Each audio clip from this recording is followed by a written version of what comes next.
here's the thing. I feel like in the knitting world, so many people call these like video, what I would call like a YouTube channel, or Right. like a video podcast, or like a vlog. They call them podcasts. I don't know why. To me, podcast is audio. Right. So, But people are calling them podcasts. so I guess it's a podcast. It's a podcast, it's a vlog, it's a YouTube channel. It's a peek inside our world at the Right. mill.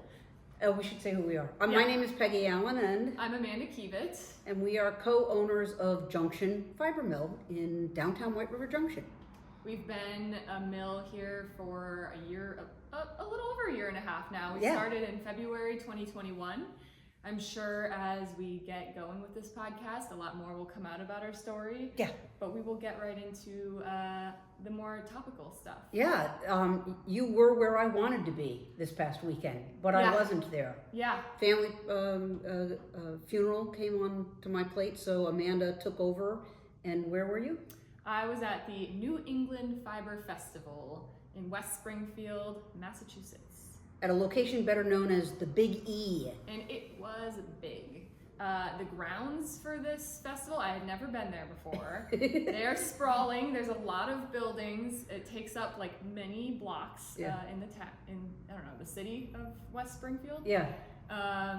Yeah, it was a great festival. I've never done a festival without Peg, so this was like a test of could I man it by myself. Yeah, and this isn't a small festival. This has, I think last year they said they got around 7,000 people over And the 2 days. this year it was bigger than last year. I can't remember really? the numbers, but at the vendor meeting Sunday morning, Saturday had beat those numbers. So we had a good turnout. People were excited to get back. I saw the pictures. The booth looked like $1 million. Thank you. Yeah, I think the lights that you and Todd worked on were fabulous. We showed up missing one piece of our light stand, but luckily my husband Cody was able to run and get a piece at When Ace Hardware. when I was unpacking the truck and putting things away this morning, I found the piece. Did you really? Yeah. Okay, Yeah, so well- now we have a redundant piece, which Swear is to fine. God, I sent him to look at the truck. Anyways. Oh no, it wasn't in the truck. Oh, it's here. It was here. Okay, Yeah, as I well. was putting things away, I was like, oh yeah, there would be the piece that needed to get packed and that didn't get packed. Yeah. Well, I'm glad it was a good festival. It was. We had a lot of people coming out to our booth. It was me, my husband Cody, and my 7-month-old daughter Maeve manning the booth. And I have to say, Maeve was a huge hit. We got a lot of people coming by saying, "Oh my God, the baby!" And you were kind of sharing a booth with 2 other farms? Yep, we were sharing a booth under the name Fitzwilliam Fiber Farms. Next year, we're gonna rename ourselves to 4 Farms and a Mill, just to make it a little bit more sensible for people trying to find us in the directory. But I was right next to Paula Ahrens. She's with Dancing Pony Sheep Farm, and then Nancy. What's Nancy's last name? Charon? Nancy Charon. She's with Wind Ridge Farm, and there were some Teeswater sheep there at our booth. Yeah. It was great. Those women are doing good stuff and growing local fiber, which is great. Did you notice any trends there? Or did you even get a chance to get out of the booth and wander around? I wandered around a little bit. Gosh, I can't. My brain is still so dead from the weekend that I can't think of like the trends. But it's got a good mix too. It's obviously it's got hand dyers, but it has other farms there. There was a couple doing natural dyers. Tammy from Wing and a Prayer was just down the way from us. Always good to see her. So she had animals with her. I think that she did. She was in the animal barn. Yeah, I was really excited. I got to talk to Anne Frost from the podcast I Thought I Knew How, and she said it's going to be out today, maybe. Oh, so, cool. yeah, Okay. she gave us a little interview, and also with Nancy and Paula. We had a lot of people stop by the booth. We were excited. We were announcing our retreats at the booth, so we got a lot of interest. We'll talk about that a little bit later. Yeah, we got things for you to attend. We'll talk about later. Can we talk about what we're wearing, because I'm now getting warm? Yeah, and this may have to come off. It's a hot November. We did not talk about this ahead of time. We did acknowledge we were going to do our first ever podcast, but we did not discuss, so what are you going to wear? Yeah. And ironically, I know it doesn't look like we're wearing the same thing, but they both have something in common, and that is? These were made with our first ever yarn that we spun, at the time it was Hampton Fiber Mill up in Richmond, Vermont. was it November 2020? Yeah. So we had already signed the contract that we were going to buy all of Michael Hampton's mill equipment. Without knowing how to run any of the equipment. Yeah, so the first day he had us up to do our mill training, this was what we spun out of some, I guess, random coned top that he had sitting around. Right. But we both took it home like it was like right, precious. and it was cream colored. It was cream, and we each had like 16 skeins. And like, oh, look what I made! Yeah. And you know, over time, yours is naturally dyed. Yeah, I'll stand up so you can see. So this is made. I dyed this with marigolds. I didn't grow these marigolds. I got it from an online natural dye supply company. But yeah, I dyed it with marigold. This is the Belfast coat. It's like huge. It is huge and heavy. It's kind of like a snuggie. I can like curl up on the couch, but it's patterned by Veronique Avery, I think is how you say the name. Okay. I got it off Brooklyn Tweed. But yes, I think it took like 10, 12 skeins. It was a lot of skeins. It wasn't all of my 16. But. So I'm not that into natural dyes. I mean, I love that you are, but for me, it's, you know, I go with the jacquard or Dharma, and I knit this. Did I knit it? No, I dyed the skeins first, and I knit the sweater, and I was like, oh my God. That's a blue I will never wear. I'm just like, it was so blue. And then I thought, well, man, I've gone through all this to knit it. What am I going to do about it? So I ended up over dyeing it with a little bit of orange. I was going to ask why. So you've got some like multi-tone. Yeah, because it was, I deliberately, it wasn't a solid blue. It was sort of, not variegated, but you know, it was inconsistent blue. Yeah. And you realize how inconsistent when I overdyed it with the orange. Yeah. Because you can see some where the blue is really purple and others where it's orangey purple. Yeah. But I really like it. I get a lot of compliments and they kind of go, what's the color? And I go, well, the color's a mistake. Yeah, but, it looks great. And I can't tell you what the pattern is because what I do is I end up finding a pattern that I really like, but I'm not as tall as the model or I'm not as thin, so I take parts of it. Like I liked this along here, and I think I put it right down. Oh yeah, you got it. Put it right down the back. And then there's a seed stitch, and then I just go from there. Yeah. So it's very similar to a pattern, but I go. Looks great. I'm gonna ditch mine. Yeah, I'm I think warm. it's. I think it's time. It's about like 60 some degrees in Yeah, November it's in Vermont. It's weird. Really unusual. Yeah. Unusual. It almost seems wrong. Yeah, it does. And it's supposed to turn cold tomorrow, so I'll take that. I'm kind of looking forward to some snow. Well, anyways, back to the festival. I have some show and tell to do. Oh, excellent. Okay. Yes. And I have not. I've seen one just because yes, show and tell. I'll start with that one. Oh, Okay. I'll go to that one last. Okay. Yeah, I often don't get to go actually shopping at these festivals, but Cody relieved me, so I spelled did a quick zip around. He got a couple of these things too. So Okay. I'll start with this one. So it's for Maeve, from Paula's booth. Oh. So Dancing Pony Sheep Farm, her husband crochets these. Oh, you're kidding. Yeah, and it's probably... He's a talented guy. He does a lot of crocheting, I guess. She had a few things on offer from him. So this is all her wool. It's stuffed with wool, and Maeve has already like slobbered all over it, so if it's a little wet, yeah. It's very cute. Yeah, it's super cute. So, and then I'll show you the other thing I got for her. This is from Fiber and Mud. They do like indigo dyeing, so this will fit her next summer. Oh, that so is it's a little adorable. Cotton onesie. That's indigo really dye. That's very cute. Yeah, isn't that fun? She had all sorts of indigo dyeing. Huh. Let's see, what else have I got? Cody picked these up. They are cards featuring the artwork that's on the logo. I thought their logo this year was. I think this guy did it last year as well. Is it the same logo though every year?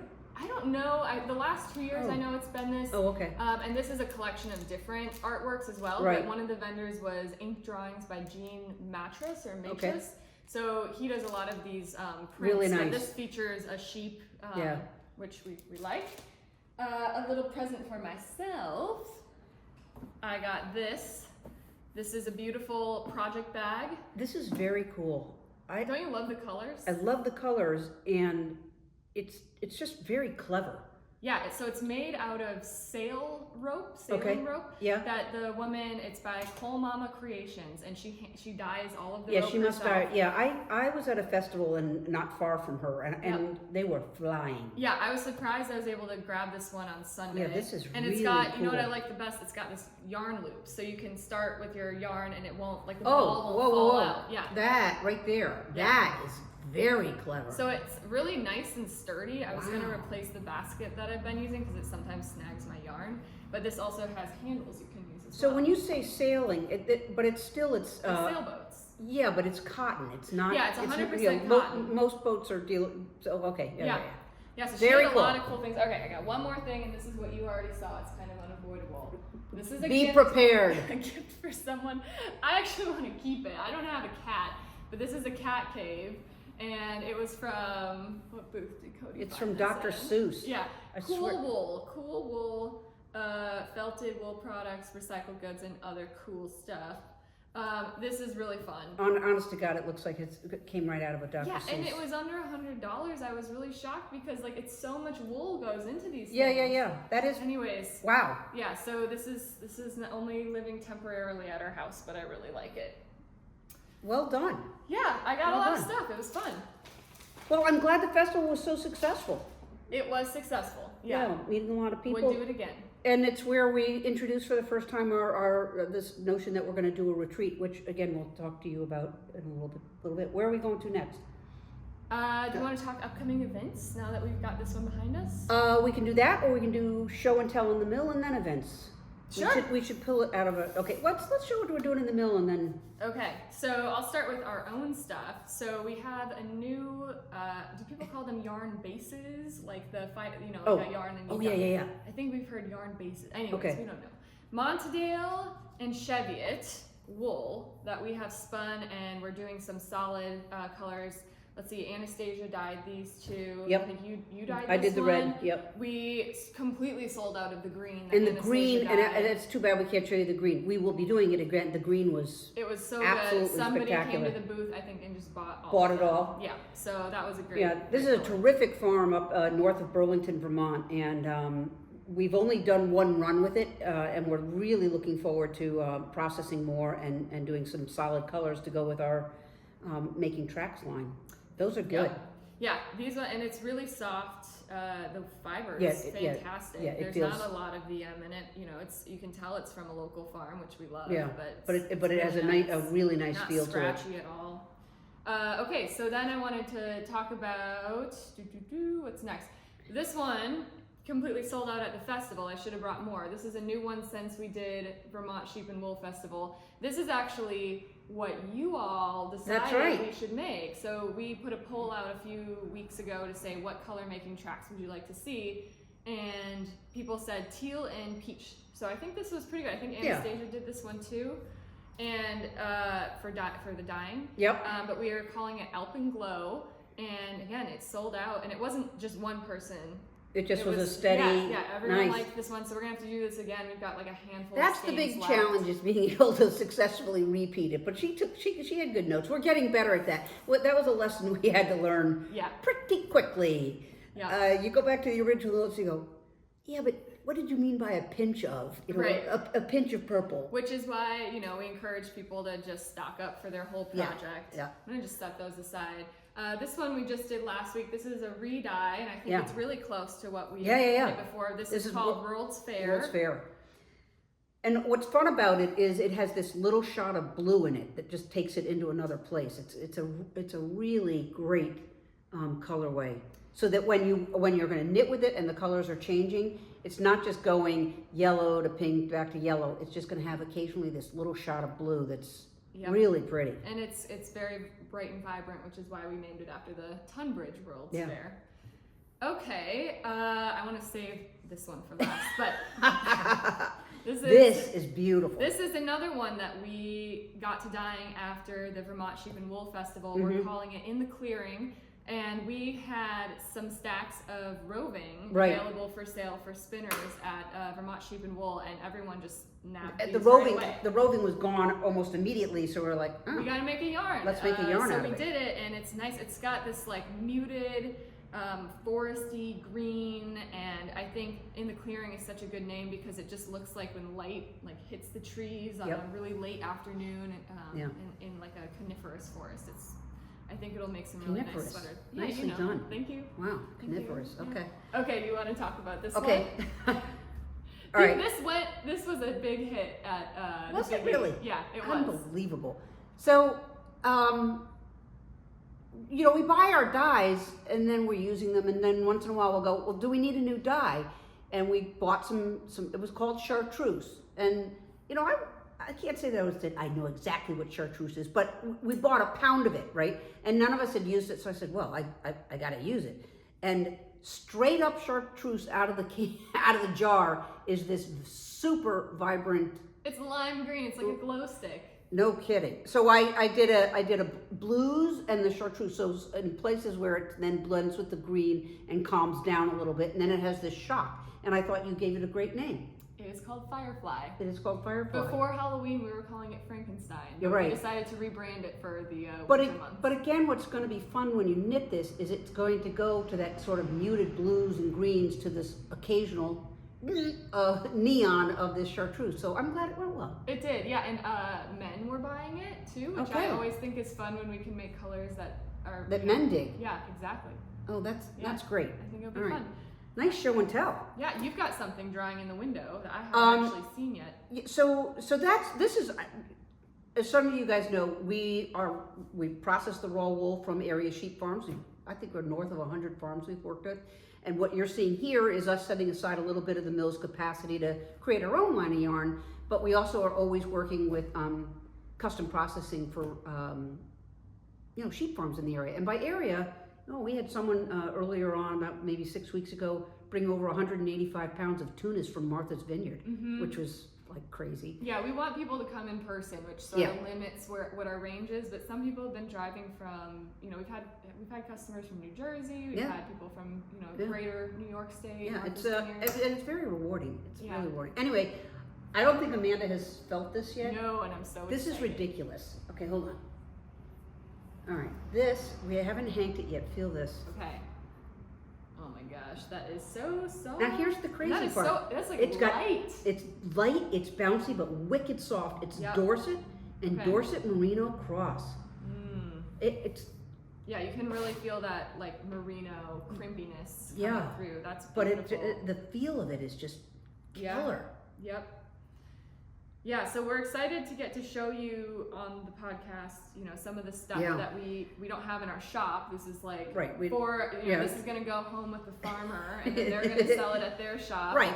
Some of our customers are what I call fiber farms, and they give us a lot, and then they're going to turn around and sell it. And some have just a couple of sheep, and they use it for themselves and kind of as presents for friends. But this is really yummy stuff. They're going to be really happy with that. Yeah. That's my other show and tell, which is just about to go. Oh my God, this is about to go into the picker. Feel this. Ooh, that's some fine. Yeah, I got to remind myself. Yeah, this is Cormo cross. Yeah, Cormo's lovely. You have some Cormo in your flock, don't you, Peg? Over the years, it's sort of worked its way out. I have a little remnant, but I'm now pretty much all Corriedale all the time. But what's Cormo known for, just so we can... Wickedly soft to the touch. Yeah, you can feel that here. Yeah, both the Corriedale and the Cormo are bred off of merino. It's just what merino and what. Yeah. And I'm blanking what the Cormo is, but this is yummy stuff. And she's got all kinds of colors. Yeah. She's got some white and... Yeah, you can see here it's like you've got different variations on gray, even in this like handful that you've pulled. So this will be a really nice heather gray. It's going to be gorgeous. Yeah. And it's going to feel like $1 million. But all we've done so far is scour it and dry it. And so it's just beginning the process here at the mill that will make the whole. Let's remember to. We got to show you next this. Time. Yes, we will show you what this looks like when it gets all spun up. I'm sorry you can't feel it, and it's too bad. But that's why it's a video podcast, yeah, there you right? Go. So at least you can see it. That's right. So there we go. Yep. Okay. Talk retreat? I have a little show and tell. Oh yes, the show and tell. Here's my show and tell. So. We've got it on our website. I've spun it. I've been playing around with doing a heathered effect. So there's nothing really heathered about this, right? It's a solid color, then it gets marled and it gets variegated. But there was some North Country Cheviot, creamy color, and I was dyeing it in a bunch of different colors, then putting it through the mill and getting super blended. So you're taking loose wool, dyeing it in the sinks. Almost look like clown car with all the different colors. Yep. Then it goes into the picker, the carder, pin drafted twice, and it gets blended to be a really nice heathered effect. And I thought, well, I got to knit something that would showcase what it actually knits up Ooh. like. Yeah. So I love that. You can really see the I'm gonna. puffs of the different colors when it's knit up, I think. I think so. It also has hay in it there. So I don't know how much you can see. I'm doing like a little kid's vest. That's I'm so cheating. cute. I'm not even bothering with the sleeves. No, that's great. But I thought I would Are you give gonna it a give try. this to your grandkids? Yeah. That's great. But I got to block it. But I think it just shows that it really stands up. And you asked me what was the pattern. I know you hadn't seen it, but you did say, but Peggy, you ready to say the pattern? Again, I saw a pattern. In this case, it was a petite knits pattern. I was gonna ask. This I know, looks like the petite knit. But I paid for it. I paid for it, but it was more complicated than I wanted to do. Okay. So I just said, okay, yeah, but I know how to do this stitch and that stitch, and yes. So I riffed on a petite knits pattern that I did pay for. Yes. But hers has the sleeves and all that jazz. So I've got to do the collar, and then I may even just do an I-cord around the armholes. But that is so cute. Isn't that cute? And I just think so this is the colorway is blue spruce. Right. And you made this out of a mixture of, what was it, like a navy? Yeah, I had it. Well, it was actually it was a brighter blue and some yellow. That gave it the green. I also, gosh, don't remember, Amanda. I know if you go to our Instagram, we did a video, I think, of this getting made, so you can see the process. I've done 5 different colorways. You know, there's this greenish one, a blue one, one that looks like honey, and then a reddish one that's kind of cranberry. And I'm having a blast with it. I think it's really cool. But I'm hoping by having samples, people kind of get it. Yeah, I think it's tough to for Heather to really, it is by its nature a muted color, because it's just, you take these super vibrant colors, the colors were as bright as these going into the picker, and then they just totally mellow out. But what it does is it's gonna look good. And when you're knitting with it, it's kind of fun because you're seeing the colors play out. Anyway. Yeah. I'm really enjoying it. Okay. Yeah. I've got my little show and tell too. Okay. Oh yeah. I didn't bring what's currently on my needles, but I brought the most recent thing I made. Which are little tiny. Oh my god! You know, you can't compete with children. You can't. So for God's this is sake. fun. It has an I-cord between them, so she doesn't lose them. I gotta feel this. This is your. This is from my sheep. This one is from Brownie. Yeah. Because really? You know, I own a mill. Pretty much, I just process all my 5 sheep's wool separately, so I can put names to it, which is fun. Adorable. This pattern is Teeny Tiny Knit Mitts by We Knit Together, and it's a free pattern on Ravelry. They were super quick to knit. Those are freaking adorable. They pretty much stay on her hand, but like we said, it's a warm November, so she hasn't really had to wear them yet. Nice, nicely done. Okay. Down to business. Yeah, like ways for us to see you guys. Yeah, in person. So we've got a few. We can talk upcoming events and the retreat. Great. Yeah. So upcoming, we have next Saturday, this coming Saturday, November 12th, we're going to do the Honeyfield, I think they're calling it their Makers Market in their greenhouses. They are a farm in Norwich, Vermont. They're opening up their greenhouses from 11 to 2, Saturday, November 12th. We'll have our booth there. Honeyfield is a fellow vendor at the Norwich Farmers Market. That's how we know them. Yep. They're going to have us. They're going to have also a lot of food vendors. I think veggies. I think they'll have food to eat there as well. It should be crafters. Fun. Yeah. Yep. And it's very fun to do it in a greenhouse. It has that greenhouse smell, and it's very warm. Fun. Yeah, if no the question. Temperature ever drops, it might be hot. Yeah. Then we've got our open houses coming up. Yeah, right here at the mill. If you're very far away, I'm sorry, we'll talk a way to convince you to come visit us. But yeah, on Friday, November 18th, we're going to do an open house. You'll be able to see all the equipment. So hopefully we'll have it set up so you can kind of get a sense of what each piece of the equipment does. And it's Friday, so we'll have a little wine that we're going to be pouring, maybe some cheese and crackers. Sounds fancy. Yeah, and then the next day we'll do it again, and that's going to be 4 to 6, and then the following day from 10 to noon on Saturday, November 19th, we'll also do an open house, and we'll have probably some more daytime appropriate. Yeah, no, we will not be pouring wine, but we will. We'll try to find some good pastries. Good pastries from the area. Yeah. So come. Just a reminder that from Tuesday to Friday, we do retail hours here. So you are able to come to the mill from 1 to 4, Tuesday to Friday. But it's a little different because it's noisy, and then you're seeing our showroom, which is in the back. It leaves something to be desired. But we're getting there. But it's As I was telling people at the festival this weekend, the retail hours, we have them because we know it's important to come and squish the skeins in person to shop. But we are primarily a mill. We have these amazing storefront windows, but they are housing us milling the yarn. Right. So it's not very a friendly environment to come and actually see what we're doing. Right. It's more just to shop in the back. So the open houses are our chance to move everything up front into our space. Right. Take a pause from our production and actually be able to, show you around and answer questions that what do each of these pieces of equipment actually do. Yeah. It's pretty cool. And then further out toward Christmas, the Norwich Farmers Market is doing their, is it called a winter market? That's the beginning of the winter market, and that's where they move inside to Tracy Hall, which is in downtown Norwich. Yep. And they're going to have 2 days, the 17th and 18th, Saturday and Sunday of December, will be the beginning kickoff of the winter market, and we will be there both days. So if you've got to get Christmas presents and you want to stock up on yarn for your knitting friends, see us. That's right before Christmas. That's 10 to 1. I'm sure we'll remind you of that again. Mm-hmm. Yeah. Now, drum roll. We're trying something very different. And now for something. We are gonna. We mentioned it in our newsletter, and then kind of debuted it with a postcard at the festival this weekend. Yep. We're going to host 2 retreats, one in July and one in October. And it's our hope that folks that don't live in the area will feel inspired to hook up with a friend and come on up, sign up for the retreat. We're going to have everybody staying at the Norwich Inn, which is just a quintessential Vermont town in Norwich, and the inn is right at the center, old Victorian home. Big porch. There's always people having their coffee or a glass of wine there. It's like so lovely to be there. And we're kind of putting together fiber experiences with some great food. We're going to start at the Norwich Farmers Market, which is a blast. It's the most successful farmers market in the state of Vermont. We'll do a quick little tour of that. Then we're going to head up to Savage Art Farm, which I own with my husband, and where we raise Corriedales, and meet the lambs, meet the flock, enjoy a really spectacular view of Vermont. You will get to touch the fiber. Absolutely. People were asking this weekend. I said, yes, you can touch the sheep. Absolutely, you can pick up the sheep.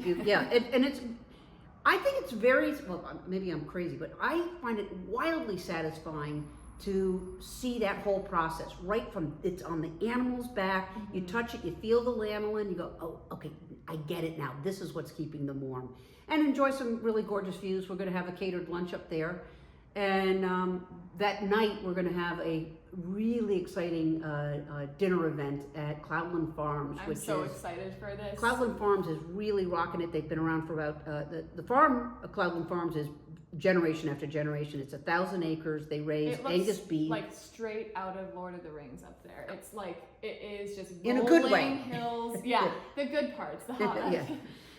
It looks like the Shire. They've got gardens, rolling hills. It is absolutely and they built a restaurant right smack in the middle of their 1,000 acres, and so we will be going up there and having just a really great meal that's all sourced locally. And we'll be providing wine. It'll be a 3-course dinner. It'll be beautiful. And then the next day, we're going to come tour the mill here. So we're going to do an in-depth tour. You're going to get to see and feel a lot of different types of fiber, sort of understand how it goes from the raw fleece to the finished skein, and understand a little bit of the differences with different types of fiber. Right. We'll of course have our yarn here for sale as well. It's going to be great. It's the weekend of July 28th and 29th. And then we have an October version, which is the 13th through the 15th. Which I had a minor panic attack about this at the festival, because someone's like, well, when is Rhinebeck next year? Oh. It's the following weekend. Oh. I know. Whoa. Yeah, we're not certain if we're going to be at Rhinebeck or not next year, but we know it's important to the fiber world, so it's good that we did that. Yeah, that's a good call. Good. Yeah. All right. So if you're at all inclined, go to our website and look for the retreat and read about it. If you have any questions, shoot us an email, but we'd love to see you there. Yep, spots are limited. We've got, we're doing just a small group. It'll be 12 people per each tour. Yep, maximum 12 folks. Yeah, so we hope to meet a lot of you from, maybe farther afield, or if you're in the state of Vermont, you want a weekend away in Norwich, it'll be a good time too. I think so. Yeah. I think so. All right, I think we kept it within our time frame. Yeah, I think so. This is good. We're going to get better at it, but I think we're off to a good start, and we appreciate the time you've spent with us. All right, we'll see you next week, in 2 weeks. I don't know. We'll find out. We'll find out. We'll find out. Take care. Bye.